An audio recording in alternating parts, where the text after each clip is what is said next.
No, you can get one. You can ask staff, they'll get you set up to have it. You have to come back down during the day and see town manager, and they give you a key card. Okay, called meeting to order. Roll call, please. Brian Card, Here. Norm Ferrin, Present. Michael Huco, Yeah. John Sarantopoulos, Yes. Lorraine Lagarde, and Keith Thurlow. Here. Seating of alternates, all right, I've got a full staff tonight. Any agenda items? Any other addendum? I believe there was a question about potentially moving something. Right. Yep. Before we get started, I just want to recognize John Sarantopoulos for his birthday at 88. A veteran and still doing duty for us. That's good. I give you credit, John. At our last meeting, I had mentioned, I had read about the health and welfare of the people, and it was kind of put aside. I believe John mentioned it, and it was more or less told it is what it is. I did find what I read, and I'd like to read it so we're all on the same page. It is the intent of these regulations. Yes.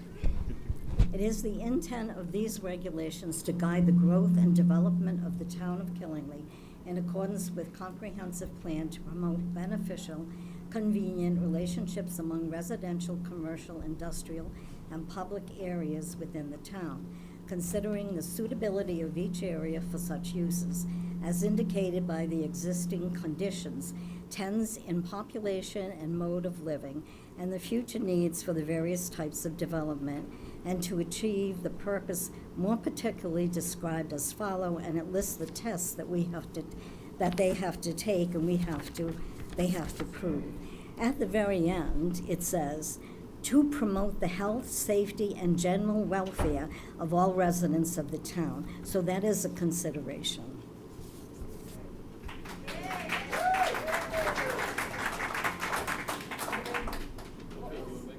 John, Brian?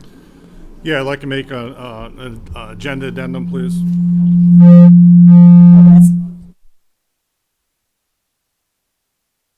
All right, we'll try this again. So the agenda order will be after section 5. We will go to section 7, item 2, the moratorium zone text change application 261365, followed by section 7, item 3, subdivision application 26-1370, 350 Hartford Pike, followed by new business item section 8, item 1, subdivision application 26-1372, 647 Putnam, followed by unfinished business item section 7, item 1, site plan review application 26-1364, 228 Westcott Road, finishing up with public hearing item 6-6.1, special permit application 26-1368, 90 Putnam Pike. You have a second, please? I'll second. Second by Norm. Any further discussion? All in favor? Yes. Oh, yes, go ahead. Why is a change? Because these people were here last month, and they waited through, and so we figured we moved them up. They should have been up on the first anyway, so that take care of them. No sense of them waiting all night for the minor things. Okay, so any more discussion? All in favor, say aye. Aye. Opposed or abstentions? Okay, that's done.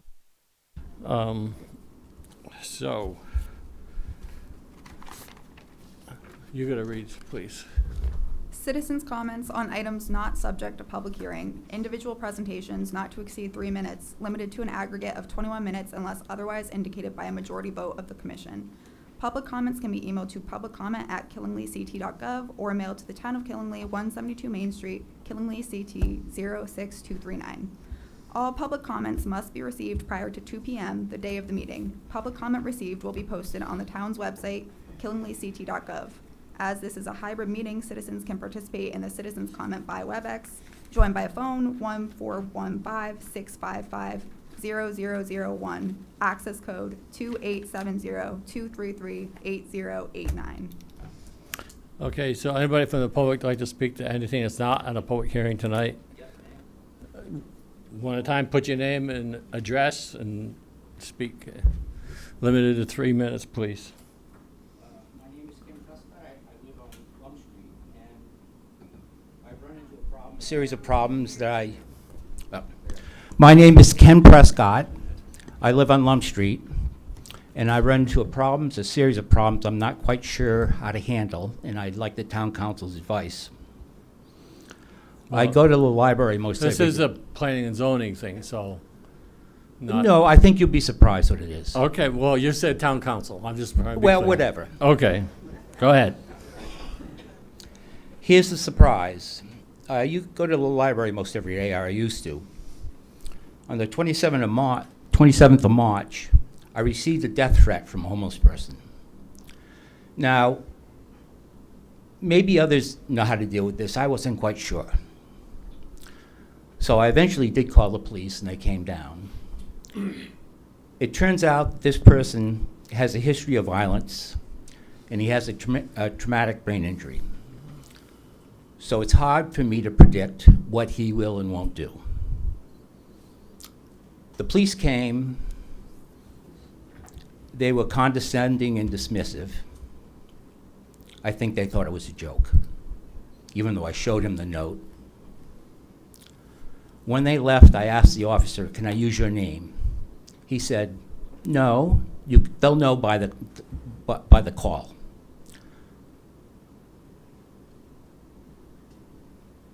That's inexcusable. Everyone has to be accountable. I went up to the police station, and I paid for an arrest report. I still haven't gotten that report. I went there Friday, and they dismissed me. After I went to the police station, I went to the Putnam Court, get a restraining order. That took a little while. I finally got one the next Monday, and I finally met with the marshal that night. Because the guy is homeless, you can't find him. I went back to the Putnam Court, and I got it extended. Can't find him. I went a third time. The judge there said, "Mr. Prescott, I feel very sorry for you. We're not going to do anything." And he was also dismissive. When I tried to enter into the records of the court that the guy had a history of violence and a potential mental health problem, I was, don't bother. I also tried to go to his arraignment, which he never showed up to. If anyone's ever been in the courthouse in Danielson, they know the acoustics are terrible. So I was going to speak to the judge, but I missed the call out for the name, and that was the end of it. Too bad. So I continued going to the public library, but I'm watching, is he going to show up or not? And he does. Homeless people use the bathroom there, and it's a good place for them to be. On May 8th, he showed up again. He came and went 4 or 5 times. I was talking to one of the librarians, Terry, and I tried to park myself in back so I had a view of who came in and out. And I said, if he shows up again, I'll call the police. He showed up again, I called the police. The police came. They weren't interested in him. I was subjected to 15 to 20 minutes of verbal abuse and intimidation. I guess they feel my concerns aren't valid, and they made the decision to be dismissive of me. I spoke to Jill Friday, the economics development person. She said she was going to refer me to a police contact. I've heard nothing. I've called the victim's advocate at the Danielson court and have heard nothing. Do you have any more suggestions on what I can do? Not only about the potential threat of this individual, who, because of his injury, may not even be responsible for what he does, but how I'm treated by the police. Well, this is the land use committee meeting. My suggestion would be to talk to the town councilor. Well, I mean, because there's nothing, I don't know where to I go. was told I could show up tonight, okay? I'm sick of excuses. Well, I'm sorry, but I don't have I've heard any- that before. Okay, you want me to talk to the town council? Did Jill talk to you about this incident? It's been 3 minutes, Mr. Yeah. Chair.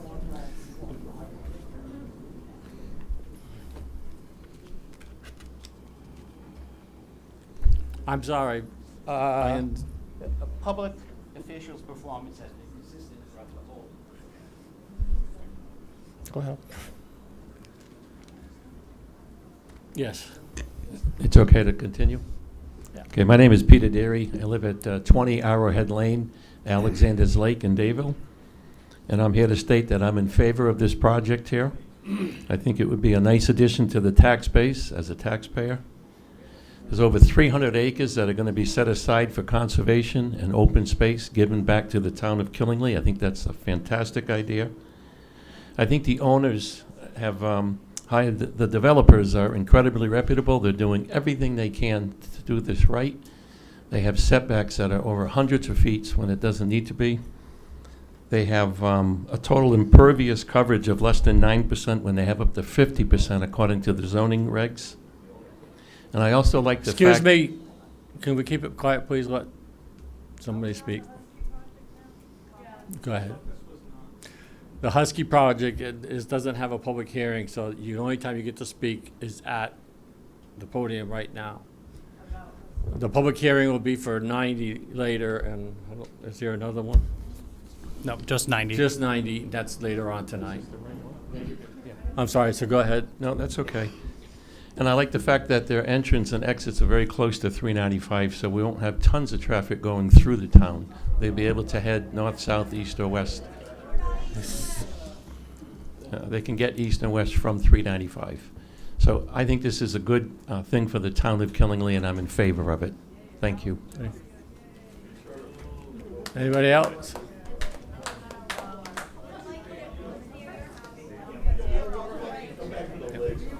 Mr. Chair, if I may, through you. Yes. So for everyone tonight, we want to hear from you. Please take your time, take your turn at the podium.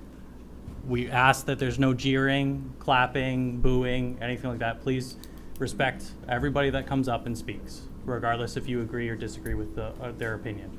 Thank you. Ida Barris, 1123 North Road.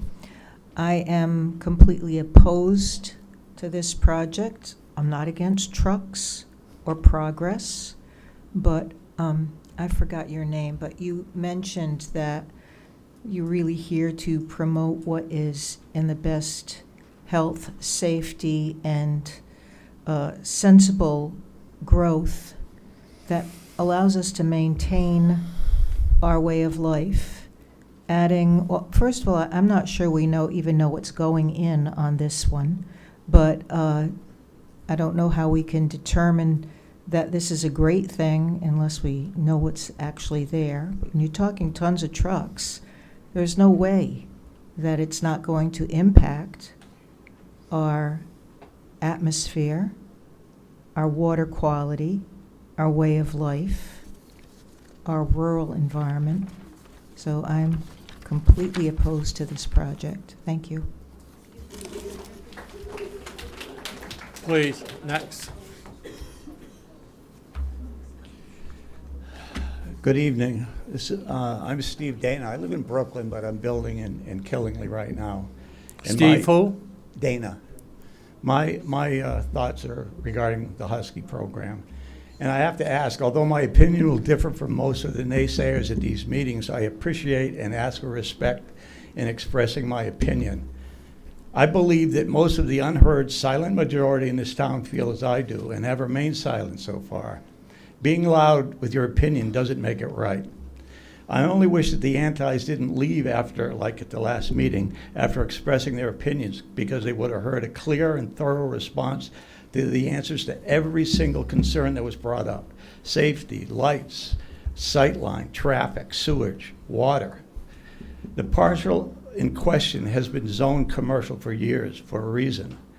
The developer for Husky Parcel has shown, in my opinion, great response to the citizens and the board's concerns, such as leaving access for the town to the undeveloped property, putting in their own septic, reducing the number of bridges in the entrance and exit, altering the original entrance and exit from 2 lanes doubly to 1 double lane entrance and exit.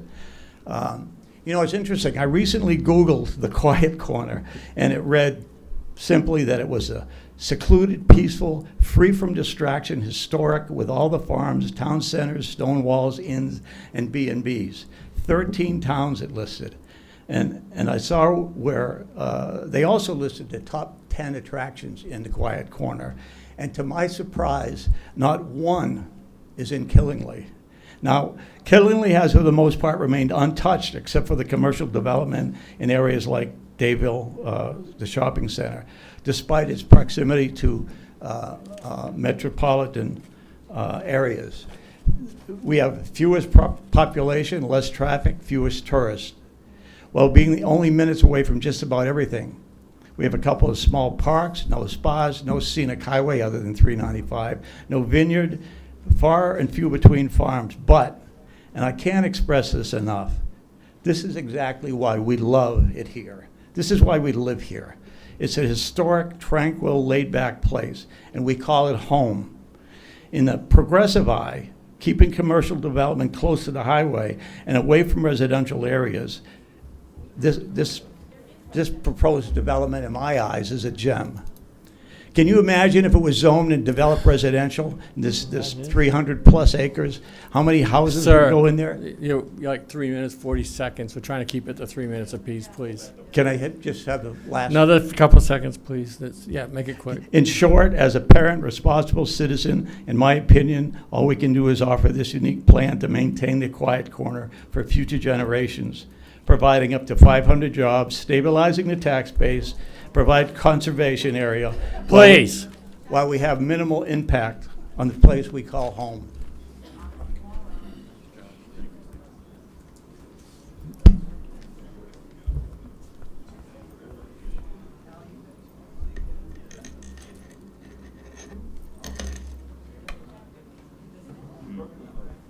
Hi, my name is Samantha St. Ange. I live on Gear Road in Killingly.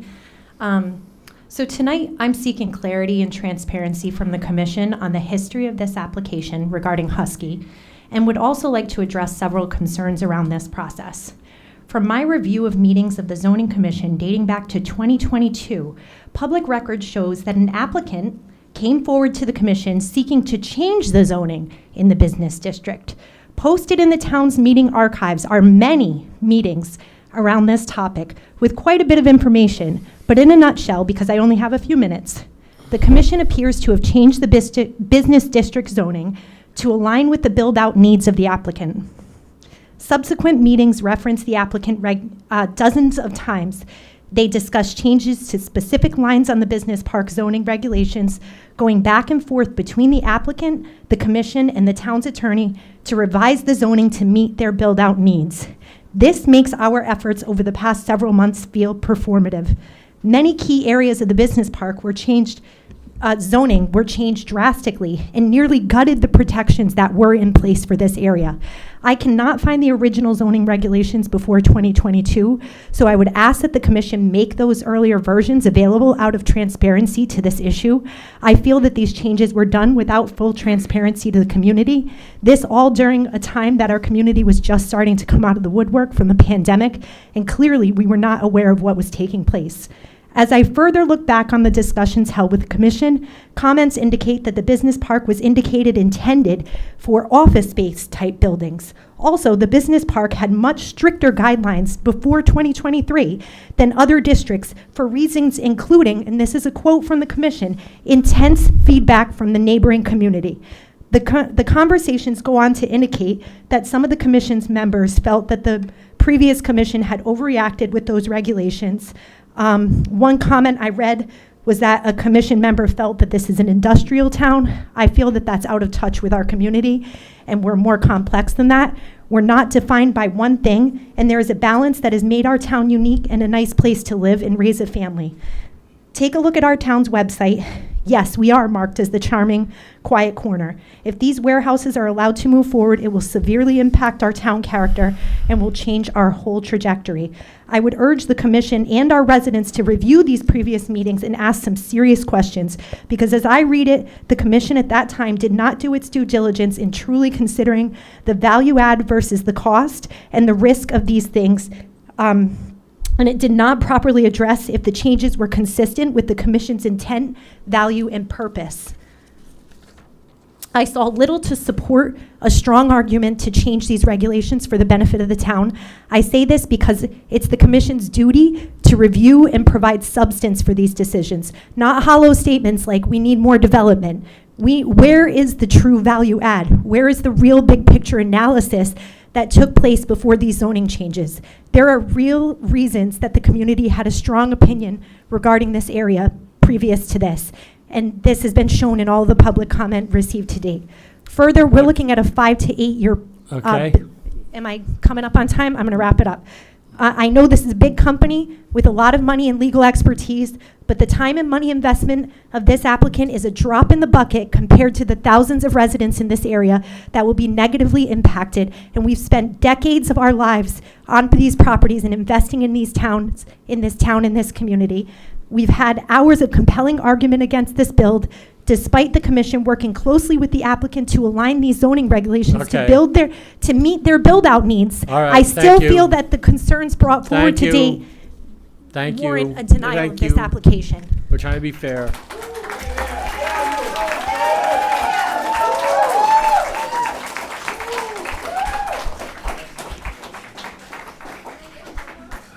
Kevin Olson. Please.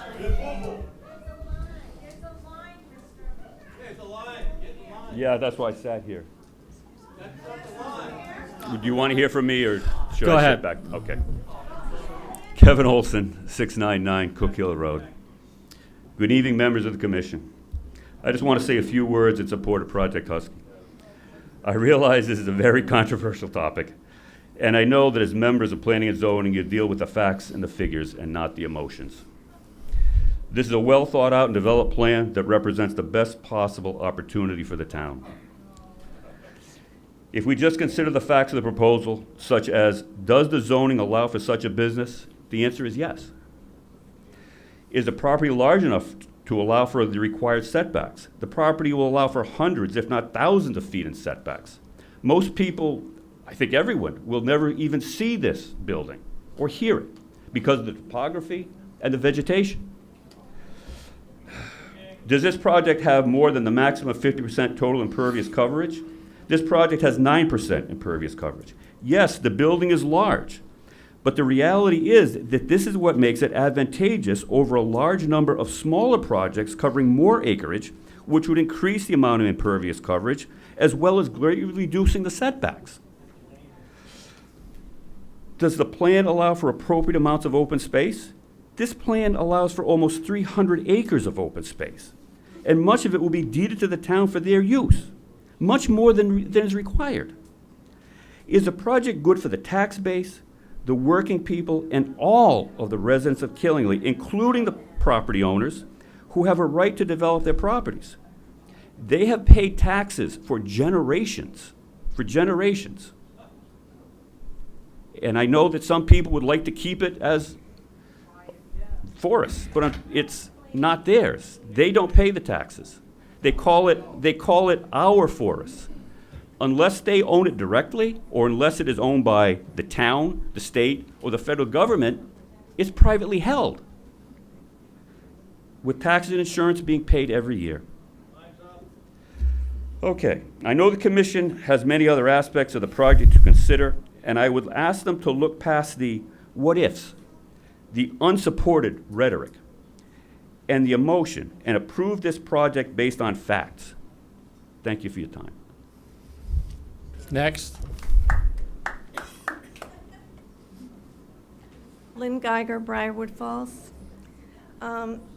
This is a petition from Briarwood Falls, and we'd like to stop this Amazon distribution center, Husky, whatever it's called, and all distribution centers from locating on this proposed site, which is located right in back of my house.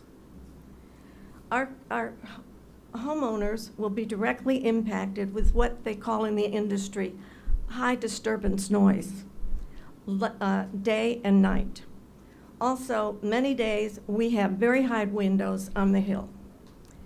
If a lithium fire breaks out, our homes will be directly involved in that tragedy. We will be forever living on high alert, and this is an unacceptable burden for our community. Thank you. Next.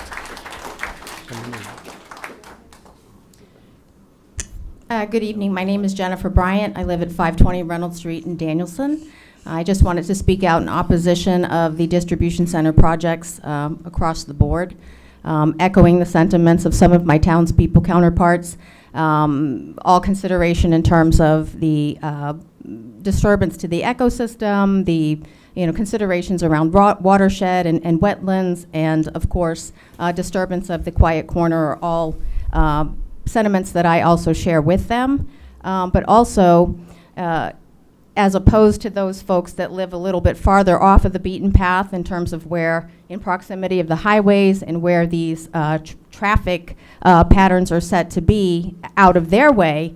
In deep contrast to that, there are many of us that live very close to those areas that are going to be impacted by that traffic, the noise, the all of the other disturbances that come with it, pollution, that sort of thing. So I'd kindly ask the town to consider all townspeople as they evaluate these projects, and not just those that live away from where the center of the impact is going to take place. Again, having my property, everybody's home, it's not just not a big deal because it's wetlands that we're not going or buildings that we're not going to see. It's not a matter of seeing it. The impact is still going to be felt by many of us that live, again, in close proximity to those traffic patterns and where the distribution centers are set to be. That greatly affects my peaceful enjoyment of my property. Which is an inherent right that I have under this, the great country that we live in terms of a right to live freely and enjoy where I live. As a taxpayer, I sincerely hope that you will hear all of us that are opposed to this project, and not just those that seem to think, without being able to substantiate the claims that they're making in terms of the impact that it's allegedly not going to have on us. Would kindly ask the council to also provide to us facts, again, that would support the impact that it is or is not going to have to us in all aspects that has been referred to. Economically, noise disruption to the quiet corner, all of those things. Thank you for your time, and hope that everybody can have a civilized meeting this tonight. Thank you. Mr. Chair, if I may. So you're at about 21 minutes. So if you want to do a motion to extend citizens' comments, say for another 10 or 20 minutes. Somebody want to make a motion to extend citizens' comments for a limited time? Please make a time as part of the motion to. Make a motion to extend the period for 10 more minutes. Can I second? I'll second. Any further discussion? Go ahead. We got a lot of people here. Sorry. We have a lot of people here. I'd recommend we go another 21. Just to give people a chance to speak. That's assuming everybody doesn't clap and keep us moving along. If we could just keep it civilized, I'd appreciate that. 21. 21. I'll second. Any further discussion? All in favor, say aye. Aye. Aye. Opposed or abstentions? Okay. Continue, sir. I'm Dr. Robert Carlson. I live on Youngs Lane here in town. I've been here for 46 years. Think that makes me a resident, a tax-paying resident for all these years. I moved here because of it being a relatively rural area in the quiet corner. I fear that it will become anything but if this Husky, unquote, project goes through. The noise pollution will be horrendous 24/7. Trucks breaking off the highway, trucks entering the highway, accelerating up the highway, going down Gauthier and up knocks to get on and off I-395. It'll be literally in those folks' backyard. There are thousands of us who live within fairly close proximity, so I take great umbrage with the fact that, oh, this is not a residential area. It is to all of us who live here. The light pollution is going to be horrendous. I kind of like looking at the stars. They're going to be gone with the light pollution from this monstrosity of 1.3 million square feet. These HVAC things on the roof of this monstrosity will be humming away, I'm sure. The trucks coupling and uncoupling and beep, beep, beep, backing up. The traffic on Westcott Road and the adjacent roads will be horrific forever, 24/7, with noise and traffic congestion. And I just plead with you to think about those of us who live here in town rather than those of us who are trying to put this down the throat of us. I assume we're considered to be relatively rural rubes, but we're not. And we're very concerned with what's going on. Thank you very much.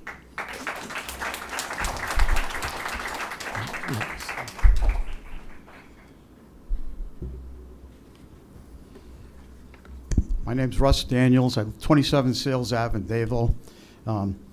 About several years ago, the town floated a referendum, a bond, I should say, to upgrade the sewer treatment plant, and it went through, $21 million.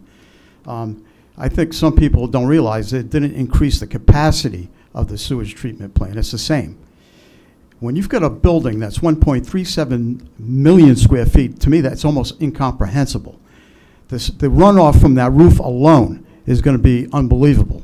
And I don't care if they treat it first, it's still going to go to over the sewage treatment plant. And when it overflows into the Quinnebog River, which it will, then DEEP is going to be after us because we're polluting the Quinnebog River.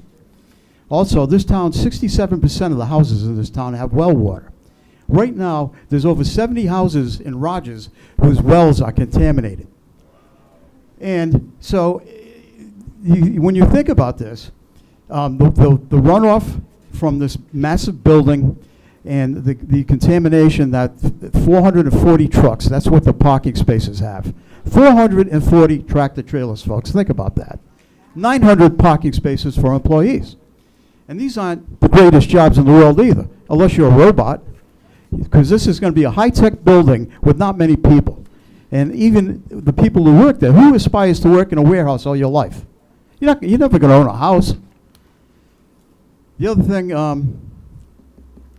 what was I going to say, is the traffic. I live on right off Route 101 in Dayville, less than a mile from Killingley Commons, and I can hardly get out of my street many, many times.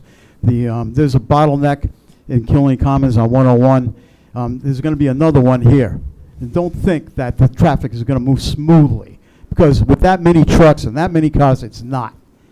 And we're also right around the corner from downtown Danielson. Think about that. Also, there's a lot of flammable objects in warehouses. I know I worked in one.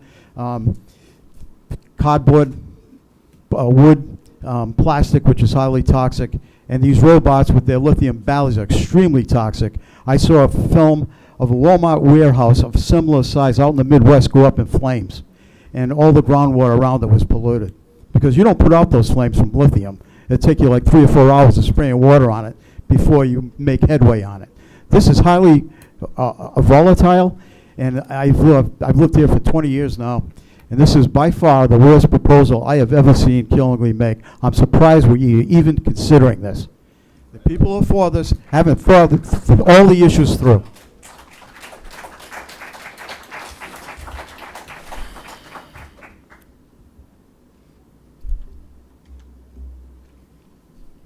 My name is Sarah Clark, and I live in New Jersey. My family owns one of the properties that has been included in the Project Husky project site.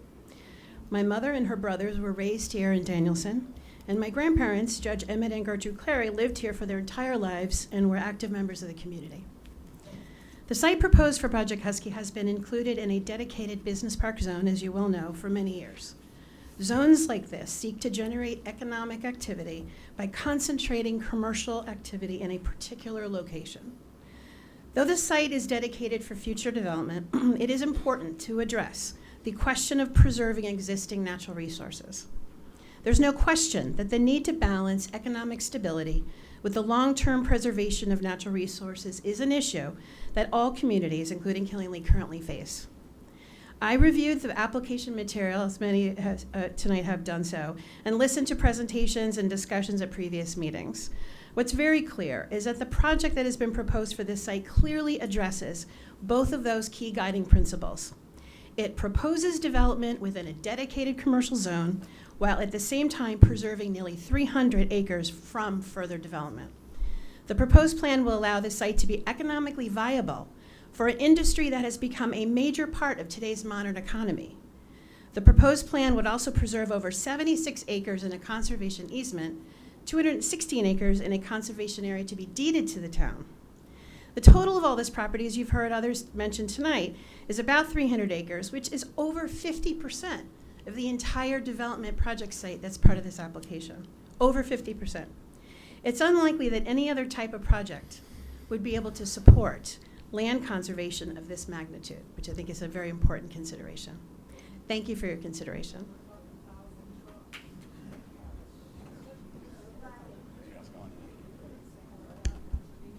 How are we doing this evening? Al Dufresne, Pond Road, Dayville. I'd like to speak regarding the Husky Distribution Center proposal on Westcott Road, also known as the Amazon Distribution Center project.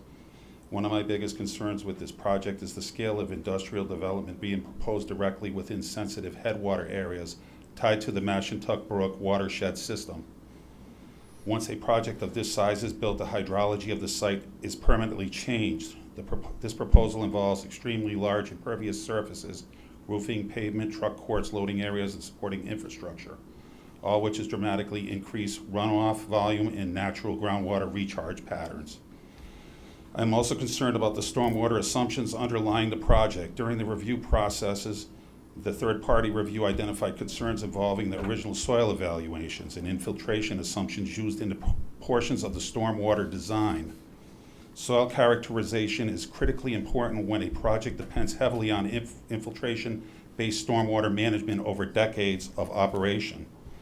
I would respectfully ask the Commission to carefully review and fully consider the findings, recommendations contained within the third-party review reports, particularly those involving the soil testing, infiltration, assumptions, groundwater conditions, and long-term stormwater performance.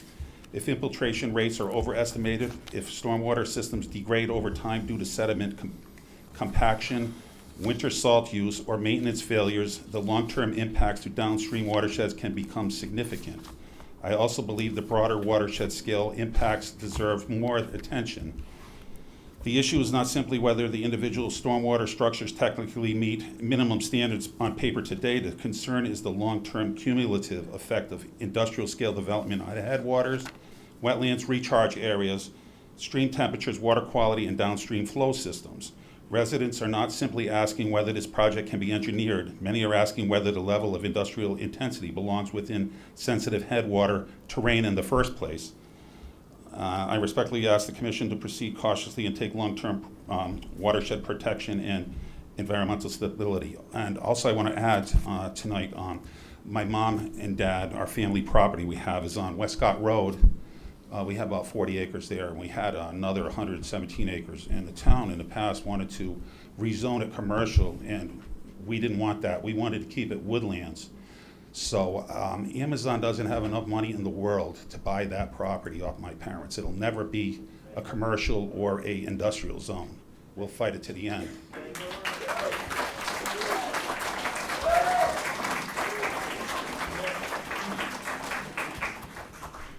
Hi, Diana Weber, 238 Mashantuck Road. I did do a more technical comment, but I just want to talk about the human part of it for 1 minute, because I live downwater from this project, so I won't want to be there, you know, obviously, because it's just going to be 24/7 construction, blasting, then running, polluting. So like, how would I even sell my house? You know, soon to be polluted pond with brook. It's bad. It's bad for us that live around there, our wells and everything else that's there. You know, I go 4 places in a week, And that's the pharmacy, the library, the farmer's market, and the bank. That's gonna cease to exist when you have 24/7 operations, 400 trucks, you know, making 2 trips, so 800 minimum, their number, not ours.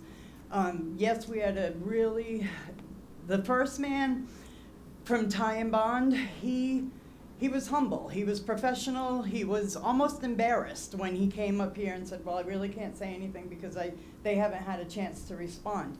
And then lo and behold, like within 3 to 4 weeks' time, they've addressed 70 issues, you know, with the new guy, with the new Ty and Bond guy that really doesn't show up on their website when you look for the staff. He's not even like one of the pictures and stuff, but the other guy is.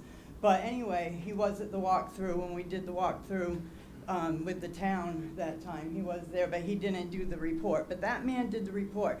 And I want you guys to really seriously take the time it needs, because I read through their responses to those 70 issues, and it seemed like every time it didn't suit them or it wasn't something they could deal with, it was like, it's not in your purview. It's not something that you guys need to worry yourselves about, because it's done, it's dealt with, so don't worry about that. So I really have big questions now over that third-party review, because it's completely flopped on its head, you know, and just, again, everyone's been screaming about the non-transparency that's gone on here and how this thing is like so far ahead. How can that possibly be when we just heard about it? And even today's posting about this meeting didn't announce that Husky was going to be here. That the town's flyer that they put out for tonight's meeting only talked about Putnam Pike. So we're being deceived, we're being misled, we're being lied to, so we're awake, and it seems to me like I've only been back home for 3 years. I was born here, I've only been back home for 3 years, but it seems to me that the town is trying to get a quick fix for decades of neglect. And when I say that, I'm talking about like the treatment plant, $5 million donation would be nice to go towards that. But these are problems that have been here for decades and not addressed as far as I can tell from the town and the committees and everything. And now we just want to like start fresh, there's so many other businesses that we could bring here, family-friendly business. Do we have a grant writer? That was my other question. Does the town have a grant writer? A person that writes grants? Does anyone know? There's They do? there's different staff members that participate in grant writing. Okay, because there's, all the grants that we could fix the sewer with, it's like you gotta write the grant. It's like I've lived in other places. They have, like buildings with trampoline parks and climbing walls, and you go on Winnie and it's embarrassing because nothing's happening in Killingly. It's all Putnam, Woodstock. It's like, what happens in my town? It's like nothing, because I really feel like it hasn't been done. So thank you. Thanks. Sorry for going over. It's all right.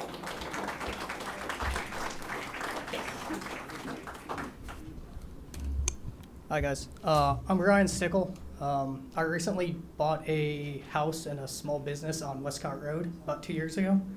I feel a little bit blindsided by this activity going on. It feels like all of a sudden there's an Amazon facility going up, and there was not a lot of advance notice.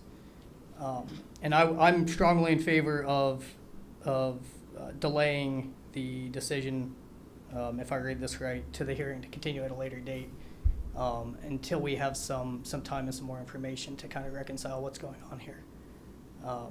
I feel a little bit blindsided, and this is not the New England I grew up with as a kid. I feel like a lot of this stuff was spoken about in advance, and I think that I'm worried like everybody else about the traffic, the noise, the light pollution, all of those. And I read all the reports that were posted on the site from the last meetings, and they seem to all say that we made some modest assumptions and everything's going to be fine. And I don't know that most of us believe that everything's going to be fine.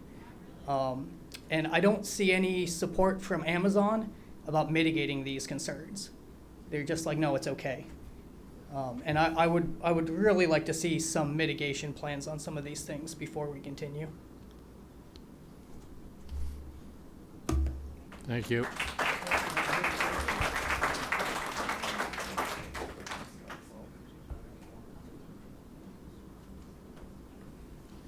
Hello, my name is Leo Atala. My primary residence is in Sterling, Connecticut. My wife and I have owned rental properties in this town since probably around 1988. I'm in favor for some commerce in the town. Our rental properties have gone through times where people have come in, had Section 8 assistance, and then all this Section 8 dried up. So I'm in favor for jobs. I'm in favor for the business park because it seems like it has been planned out very well. I don't know, you don't have to look any further than the old American Standard plant to see what Winstanley Corporation has done down there. That building was empty for years. We own fourplexes in Warregan, and people are working at the Morgan place, and I'm not sure if anybody has a job at Staples. So, I mean, let's not just think about people my age or a little younger, but let's think about the grandkids. We have Ellis Tech, we have Ellis Tech, we have Quinebaug Valley Community College. These are blessings to offer to companies that want to make Killenly home and bring jobs in here. I mean, the AI is a problem. People are going to have problems getting jobs. And the jobs that are being offered at the Amazon plant, yes, there are robotics, but this is the last mile type of building that, in fact, are the hardest jobs for an AI assistant to replace.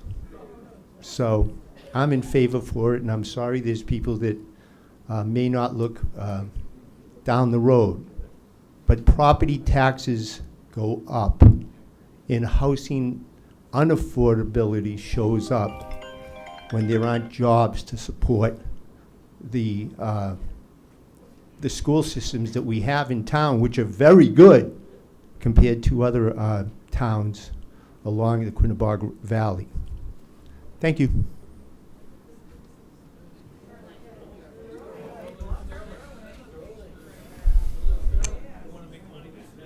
I'm Robin Lofquist, 25 La Fantasy Road in Danielson.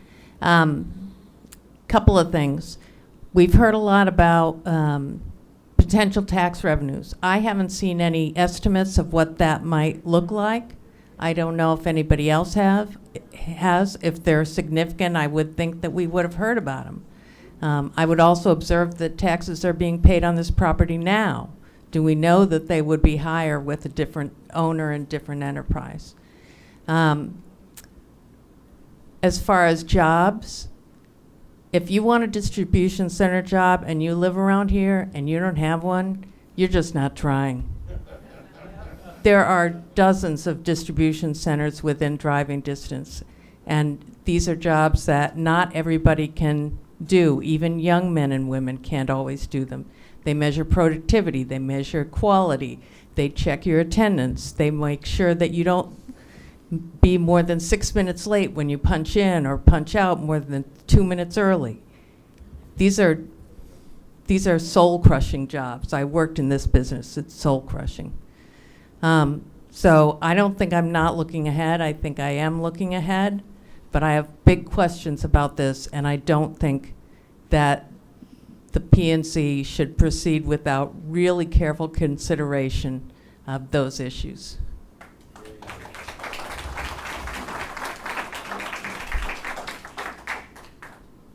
Good evening. My name is Jelani and I'm on Shumway Ave. I live with my fiance on the same street, and we're going to be personally impacted by this change. People here said it before, the noise pollution and the air quality, but I really want to emphasize our side. To put an exact number on how close we are to the off-ramp, it's 20 feet. And the noise might not be a problem now, but when you factor in 930 associate workers and 430 trucks breaking their way down that off-ramp, it becomes a massive problem for us, and we're very worried about that. It's going to impact our sleep and our peace of mind and our overall quality of life, and that's something that we can't sacrifice for a distribution center. Thank you.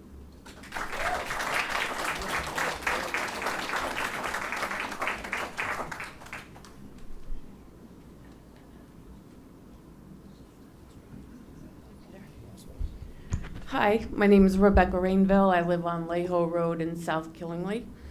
And I would just like to say that knowing that this warehouse is coming possibly to our town has caused a lot of lack of sleep. The environmental impact of a distribution center that large, which is actually, if you laid it all out, would be like 22 and almost 3/4 of football fields lined back to back. So another example would be if you were driving up 395 and you looked over in Plainfield and the U-Line building that you can see right from the highway, it'll be exactly that size. The environmental impact for the animals and the wetlands. Last meeting we were at, they called the wetlands an insignificant amount of wetlands, but any wetlands should not be disturbed. And the wildlife that will be impacted, it's just very upsetting, very upsetting. I thought being here, living here my whole life, living in the quiet corner, now we're becoming the warehouse corner, the incinerator trash plant corner, the ash plant corner in Putnam. Our area here is supposed to be the quiet corner for mom and pop businesses. Right, Peter? Mom and pop businesses? Not massive warehouses that you can see from driving up the highway. We live in the quiet corner because that's where we want to live. We don't want to live with driving up the road and just seeing warehouses everywhere. In the traffic that my parents live over in back of where they want to build that, and in a 55-year-old community, and the light pollution from there, the noise pollution, the pollution for the water from the ground from all the trucks, the diesel trucks that'll be coming in and out with the leaks. Nobody can prevent anything. It's going to happen. Our waters will be polluted, our environment, and it's just not going to be the same anymore.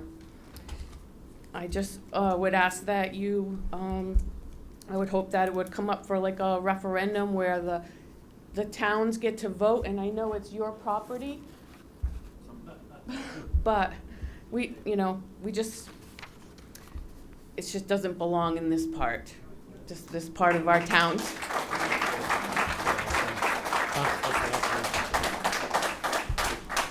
All right. Thank you for the comments. That's it for now. So, any responses to comments, citizens' comments? The only thing in terms of the notice, the public hearing notice that we usually put on Facebook is only for the public hearing. So we also share the agendas and encourage individuals to look on the town website for the agendas. But any public hearings, we've been doing it for like the last year or so. We do kind of that catchy advertisement on public hearings for our land use boards. But the feedback is appreciated. Thank you. Okay, first on the agenda, first up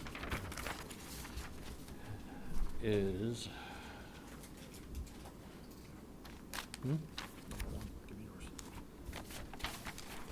the moratorium zone text change application number 261365, Michelle Murphy and Lisa Danberg.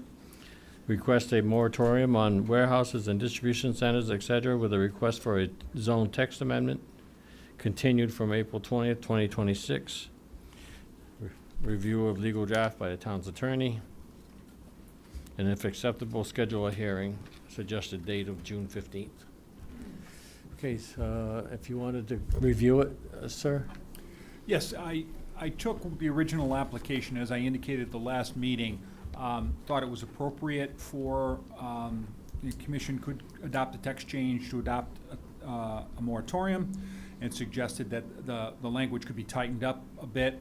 I drafted proposed moratorium language. That was submitted to the applicant. The applicant suggested the addition of, I think it was either 1 or 2 words, which I think are fine. So I think it's in a position that it could be scheduled for a public hearing. Okay. Any comments from yourselves? Yeah, I just want to talk about the 1 or 2 words in the last sentence of the first paragraph, where it says, "The subject revision shall promote and protect the town's residents regarding the valid purposes of zoning, including the protection of nearby properties and of properties in the town generally." It says, "The appropriate scope of such developments and standards and minimum requirements for such developments that could protect the citizens of the town." I just wanted to add scale there. So where it says, properties and of properties in the town generally, the appropriate scale and scope of such developments. I just wanted to add the word scale because the size seems of such an issue here. And when I looked it up, it was two separate things, scope and scale. I had no problem with that. I think when a moratorium's in place, you would have had that authority to deal with, both scope and scale, but I see no problem adding that word, and I indicated that to staff after that was suggested by the applicant. Okay. And then, I'm sorry. Go Keith. ahead. And then the other thing was Brian had mentioned, do we need to mention the exact zones? And it came back this way without it. The exact zones had been 422 general commercial, 435 mixed-use interchange, and 436 business park, but I'm fine with it either way, with it mentioning or not mentioning. Right now you're kind of eliminating something from industrial, which I don't think there's as much concern about, but that would be up to you.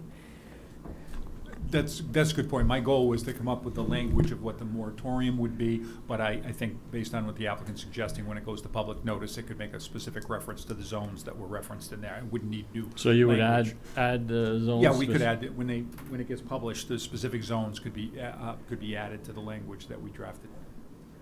Okay, anything, is that all right? That's good with me, yeah. Anything else? Nope.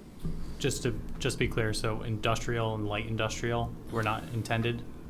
That's correct. Light industrial has a 150,000 square foot. It has a limit It has a already. limit, and I haven't heard a lot of complaints about industrial. Many people say it should be in industrial. Okay. So I'm good either way, whether it's in there or it's not in there. Commission members, any comments?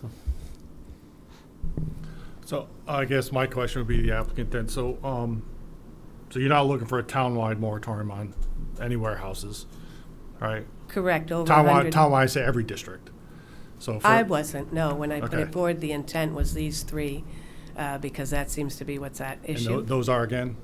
General commercial, 422, Yep. or 20.2, 435 mixed-use interchange, and 436 business park.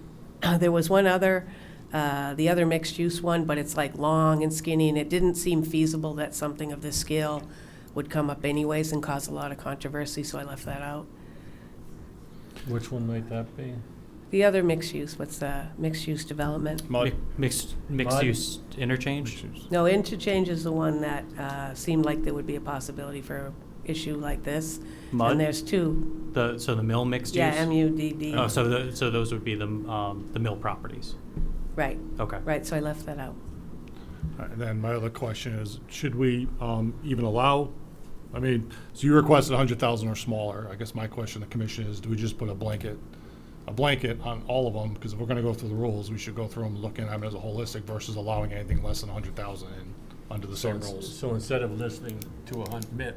Instead of limiting it to 100,000, just saying no new distribution No new warehouses in those warehouses. zones. Well, my intent, and whatever you guys decide, was not like Joe Schmo comes up and he's got a little welding thing and it's 10,000 square feet and he has a little warehouse that gets eliminated. So if you think distribution centers, you know what I mean, your language, you're comfortable with that language, that's fine, but the intent was not to make it so a little welding company or something like that can't open up their little warehouse on the back of their, it was really for distribution centers. But when you look at industrial, you don't even have distribution center as a use. It's listed as warehouses and truck stops, and so I wasn't sure how to address the language. So that might be a question for you. But that was the intent, right? Yeah, which to me would be all the more reason then to basically nix the whole section, because I think warehouse distribution centers is one section, right? But I forget what letter it is, right? And just say, okay, there's a moratorium on that, and then we come back and redefine whether we separate them, split them, whatever, and then redefine what's allowed and what's not allowed. That would be my recommendation to the commission, is just put a blanket hold on all of them in those 3 districts. Would there be any confusion? Do you think there would be confusion, or what would be the minimum size building that you might consider a warehouse? I mean, I can't imagine somebody doing something like that with more than, 20,000 square feet or 30,000 or something? I mean, I think a building like the one the applicant's talking about is probably going to be an accessory structure to another use, as Right. opposed to being a standalone warehouse and distribution center. So my gut tells me you're not really, if you went along with Commissioner Card's perspective and took it all, I don't really see an issue with that. I think the small mom and pop is going to be able to put in a building that's going to be associated with another use. Warehouse distribution centers don't come in small buildings very often, I don't think. So it's your prerogative, because it's a legislative enactment. If you want to propose it as a broader one to apply to everything, so you can evaluate everything. The idea is you try to get this done in a relatively short period of time. So it's not like you're going to deny a smaller property owner. I think it's unlikely that a small one is going to be developed, but during the relatively short period of a moratorium, to get your arms around the whole thing, I think it's not a bad suggestion. And to take out the 100,000, but it's your prerogative. I agree with Brian. I think we should just have a moratorium flat out. And 100,000 square foot building is small compared to the Husky project, but that's not a small building. That is 10 times the size of the building that I have, and that's pretty good size. So I think if we have it for any size, we get everything covered right off the bat. And I think it's just a temporary moratorium anyway. So it would not include the industrial park, or, right? Or light commercial, or did you want to include that too? Well, like commercial, I believe, has a limitation right now. I mean, I think we would address it inclusive as we go through it, but if there's limitation, it's already allowed there and there's no issues. I would say we Light used industrial, light industrial, sorry. What did I say? Commercial. All right, light industrial. Again, I'd focus on these 3 districts. Again, put a carte blanche hold on anything, and then go back, revisit it, and we can pull in light industrial if we need to, as we define what a distribution warehouse center is, and maybe some of the requirements, and look at light industrial as well, if we need to address that at that time. So your proposal would be including mud bricks too? Yeah, the 3 that were proposed. Well, I believe those are the 3. Mud was being left out, right? Yeah, mud would be a 4th. Oh, it would be included. I only initially did the 3. Sorry, I wrote down MUD. You wanted mixed use industrial too. No, I wanted mixed use interchange, not mud. I call it He- MUI. Then he was saying I call it mud. mixed use industrial, sorry. MUI. Yeah, sorry. I mean, you guys could look at that and think if it fell in Well- that. When we looked at it, I just looked at what property was available, and it's only a year, and it just looked like you'd have to have some long stringy thing that didn't make sense anyway. I would look at the zones that include warehouse and distribution centers, and outside of light industrial, I would include them all. And Okay, just- sounds Right, good. including mud, because Yeah. mud would, to me, it's more vulnerable, because you got these old abandoned mill sites, and there's actually some acreage in with those, so it would be best to include them all. So to be clear, mud being 445. So adding Mud. that as the 4th zone. I'll take your word for it. Just throwing it out there, if you guys want to eliminate it totally, at least for under the moratorium, with the 100, getting rid of that 100,000 and less exemption, maybe removing the wording for storage, manufacturing, wholesaling, and related storage, because I think as it's written, it says including but not limited to. And it lists out uses beyond just distribution centers. So storage, manufacturing, wholesaling, and related storage aren't necessarily a distribution center as I think we have it currently defined. Mr. Chairman, Yes. like to know what the intent is of this whole exercise. So the You know, intent, What, yeah, what go are ahead. you people trying to accomplish? You know, I know that you want changes in the zoning, but what is it that you want? Do you want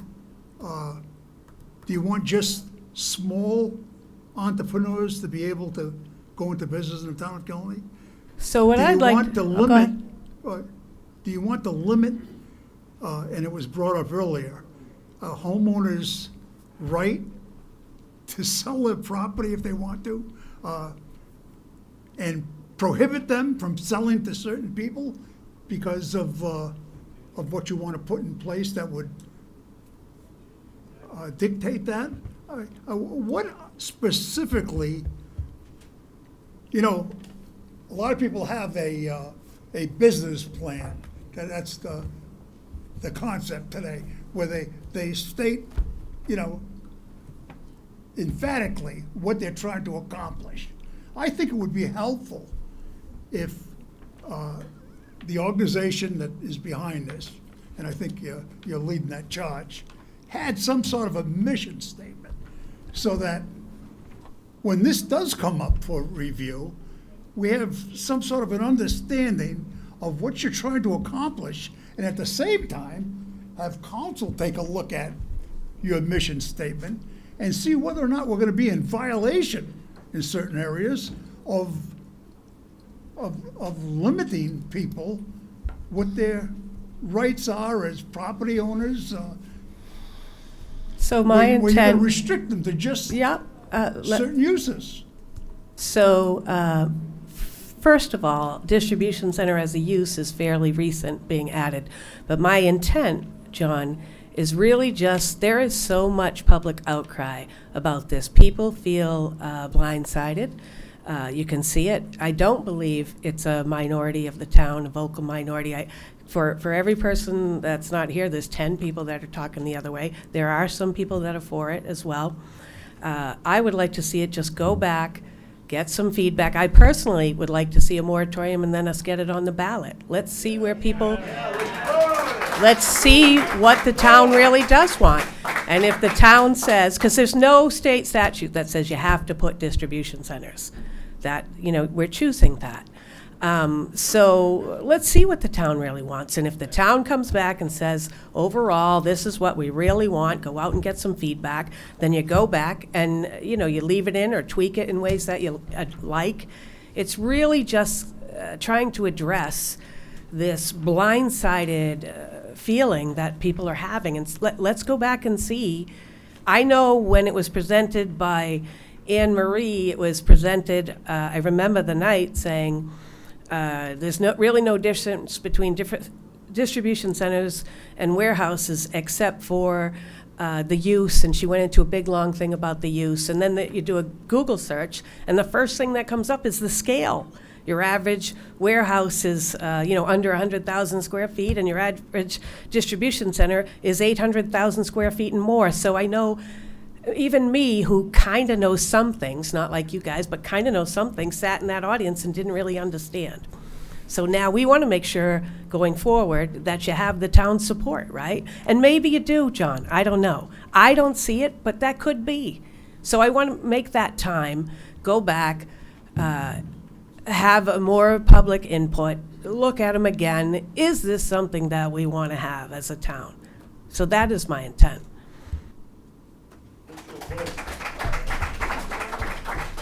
I still don't see what you're saying you're trying to accomplish. Are you trying to accomplish to preserve the status quo where, probably 9 out of 10 people in this area commute probably 20, 30 miles for their employment? Do you want to maintain that?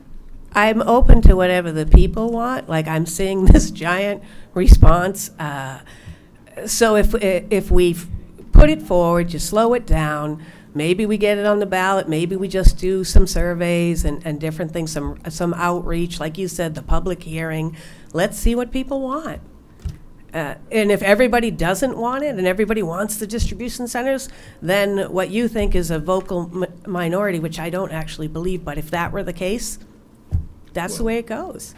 The reason I have a concern is you're drafting something right now that has specific things in there. You're not asking the public what they want.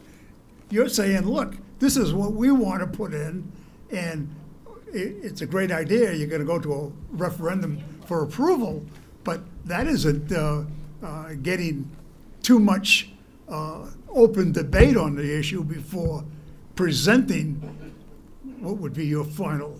Well, that's a public hearing, and when the public hearing for this had about 5 people there.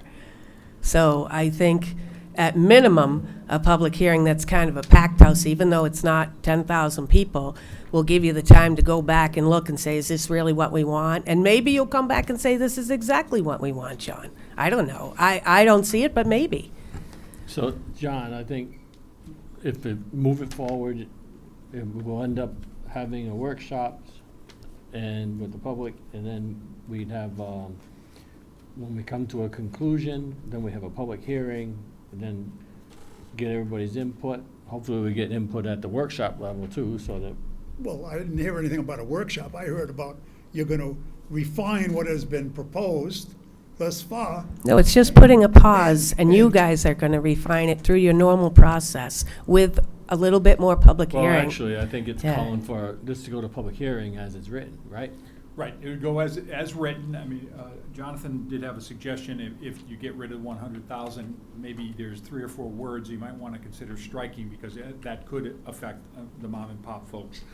But I'll let him highlight and reiterate that. But yes, this will go to a public hearing, and then if the commission, after hearing from anyone, wants to put the pause in play, if the pause gets put in play. If nothing happens during the pause, if the person's advocating for the moratorium don't present language, or this commission doesn't get together and work on it and make changes on it, then the moratorium gets lifted and it goes back to the old regulations. So in terms of the statement of purpose that Commissioner Sarantopoulos talks about, I mean, that could come during the pause period of time from advocates who think there should be changes. They could propose changes in the regulations, and so I would anticipate you probably, it'd be the commission's prerogative, but you probably would have some kinds of workshops based on what the public might give the commission and what you might take it up. But that's the whole purpose of the moratorium, is to give you a chance and opportunity to review the regulations and see if you want to make changes to them. So if we adjust it as it is, I mean, adjust it with maybe some comments that's in agreement with the applicant,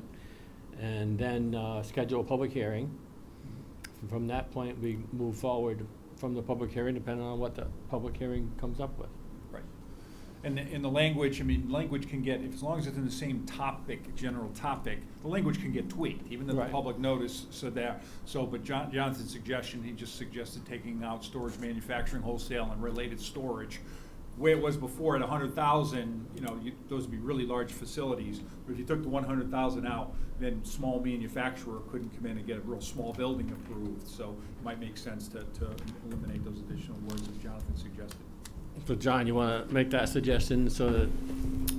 Yeah, so if you guys are looking to remove what I crossed out here in red, with greater than 100,000 square feet of floor area, so it will now just read, including but not limited to new distribution centers, fulfillment centers, e-commerce centers, truck and freight terminals, but then removing storage, manufacturing, wholesaling, and related storage, because I think those could apply to a couple other types of uses.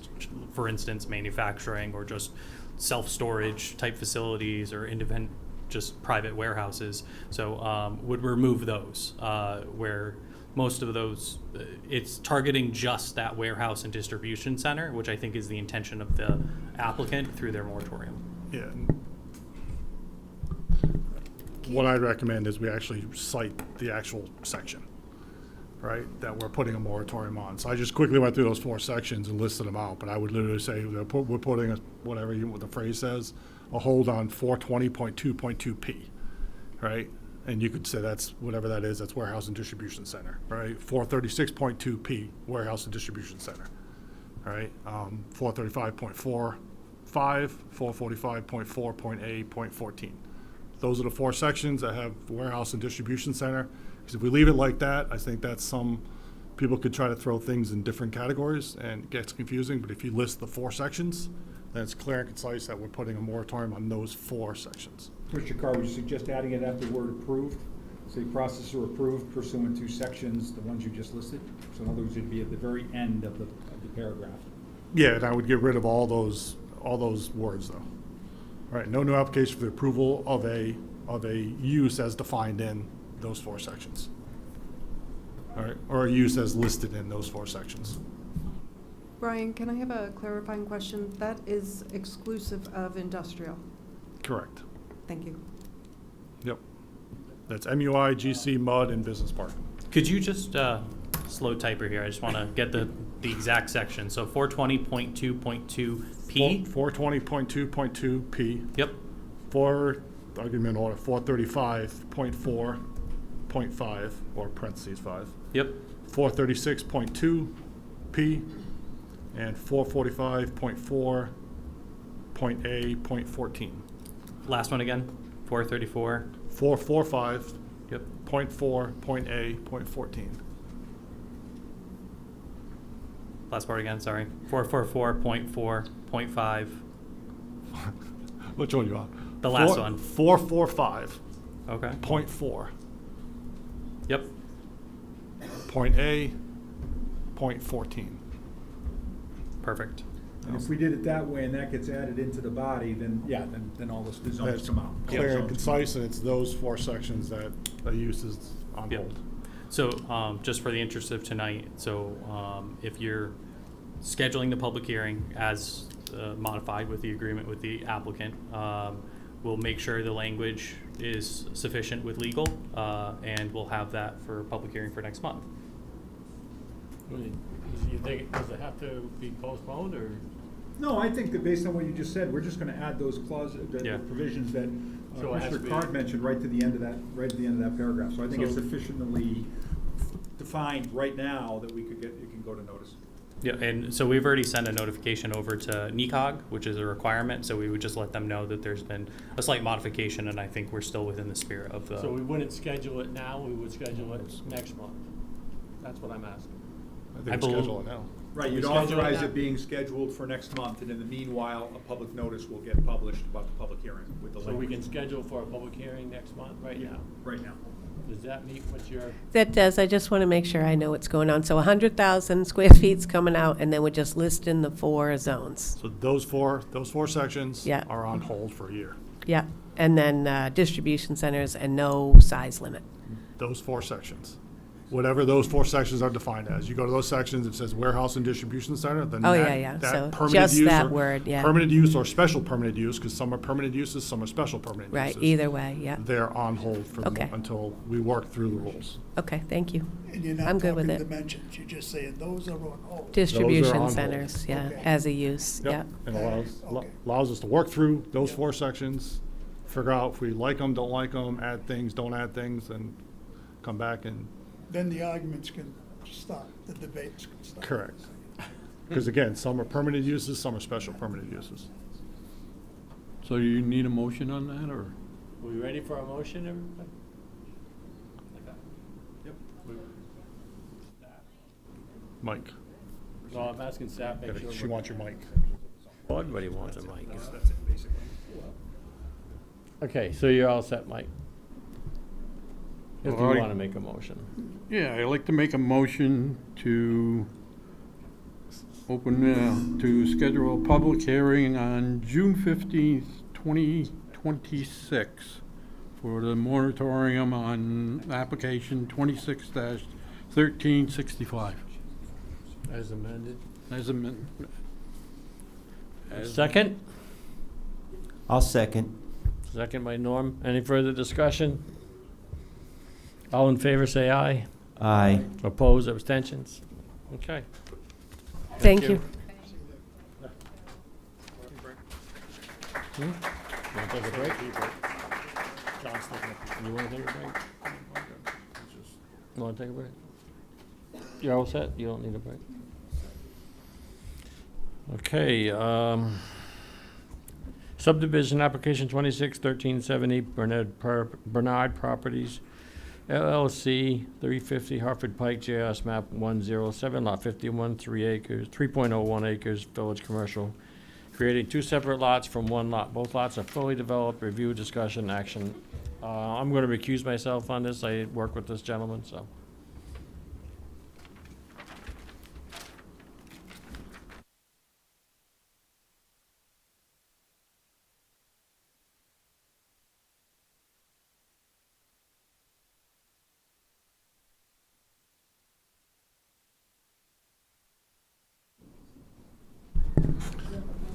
And just to be clear, well, Lorraine was already seated, right? Or So, no, No.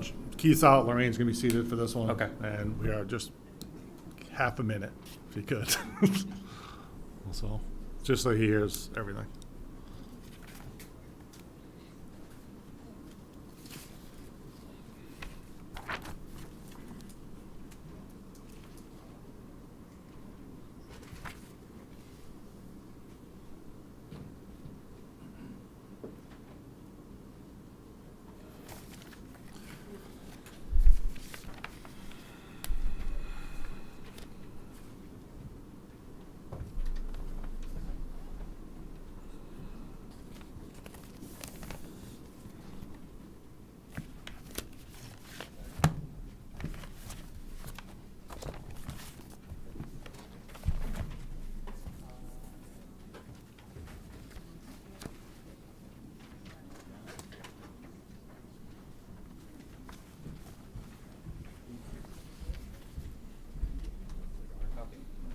No.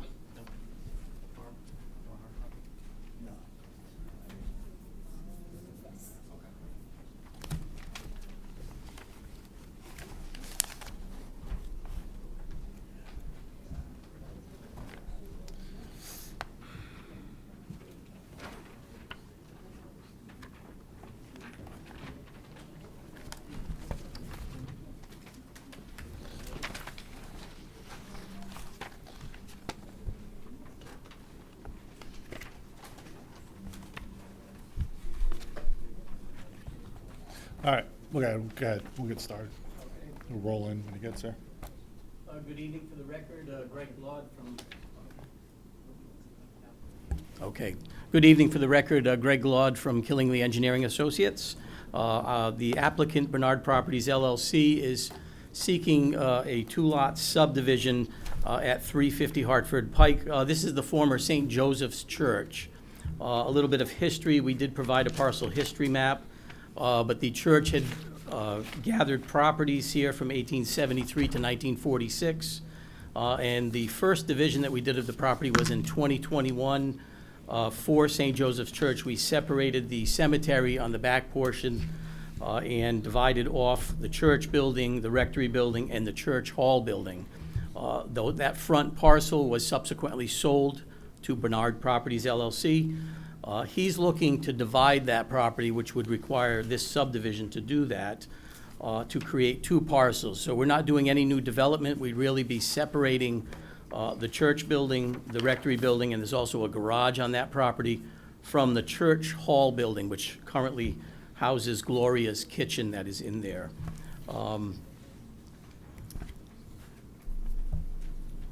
We did provide a table of zoning regulations. We're located in the Village Commercial District.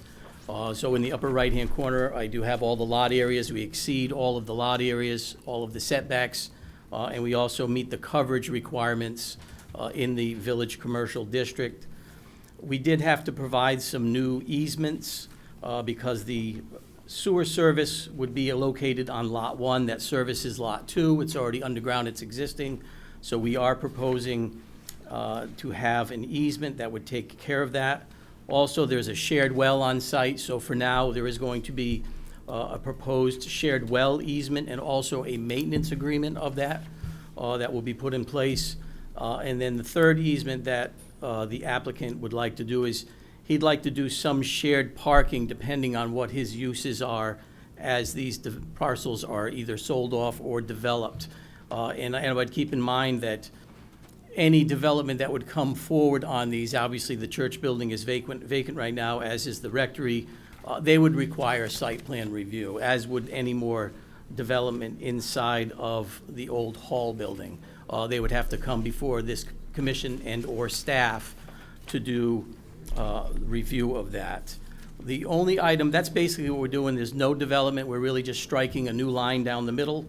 The only other item that I would bring to your attention is we did put together a list of items that we're seeking a waiver from, and that's simply because there is no development. In part of our package, we did give you a waiver from Article 5, which is subdivision development maps, that we didn't have to prepare those as they're not needed. Article 5, Section 6.4, a drainage report. We're not changing any of the drainage characteristics, therefore that as well is not needed. And the last item would be Article 5, Section 7 for an erosion and sedimentation control plan. Again, no development, we're not changing any of the pavement, we're not proposing any new buildings, so we're asking the commission to grant waivers on those, and I'll turn it over to you, Mr. Chairman, to answer any questions that you might have of me. Commission members, got any questions? Well, I guess that's you. I got promoted. For a minute. Any questions? I got a couple. Go Lorraine. So in case later you decide to build on there, you would have to get those documents? But Yeah. as long as it stays the way that you're doing it, you don't need it at this time? Yeah, correct. Certain uses would require permits there. Right now, we're just looking to divide it into two separate parcels. Okay. A couple follow-up questions. So you sort of answered one question. I just want to make sure. Is there anything becoming non-conforming on the existing lots under the existing rules with the uses? No, right now, the church obviously is vacant, and the rectory is vacant, and the commercial building, I think he got site plan approval. I know he got site plan approval for Gloria's Kitchen to move in there. Yep. So, no, there's nothing non-conforming that we're creating. And the zoning table and everything meets? Yep. Under the zoning table? Yep. And you questioned so I had a question on the access and the easements. Mhm. Because your three easements you said are sewer, right? Yes. Shared well and parking? Correct. Are those easement documents prepared? They have not been prepared, no. Okay. Typically, we at least, there's a copy of those submitted to the town staff so they review and make sure everything's acceptable. Okay, we certainly can prepare them and get them to town staff. They're pretty minimal what would be required on them, but certainly, up to you if you want to see them beforehand or before Mylars are recorded, however you typically handle it, we can do that. Then the bigger question is, you mentioned shared parking, but parking for Lot 2. So what would be the parking requirements for Lot 2? That would all depend on use. If it's just used as a residential use in the house and a gallery or something like that in the old church building, there wouldn't be much parking requirements. There is areas on site that could be used for parking, or he would write something up that would put parking over on the other one at different uses depending on. So Lot 2 is completely vacant right now, no use whatsoever? Correct. Okay. Jonathan, do we need to identify any parking on that lot, or given that there is a structure? Not necessarily. The lot coverage, as is proposed, has room on Lot 2, Yep. which would work for future parking. That's been used before on applications. Village Commercial District, like most of our commercial districts, does allow for joint parking. This is an applicant has control of both parcels, as proposed. So I think there's room for it, and I think any real change in use is going to trigger site plan review regardless. Okay. All right, so for commission members, I would at least make note of that the three easements that he referenced should be provided to the staff prior to any filing of miles for review and acceptance, the sewer, shared well, and parking. Not to mention his three waivers. Any other questions from commission members? No? Staff? No, I think those are reasonable conditions. I'm assuming that's what you're looking at as a potential condition of approval. And as this is unfinished business, you guys have the ability to vote on it this evening if you'd like. Yep. All right. Being no other questions, do we have any desire? No? Somebody else have a desire to do something? So,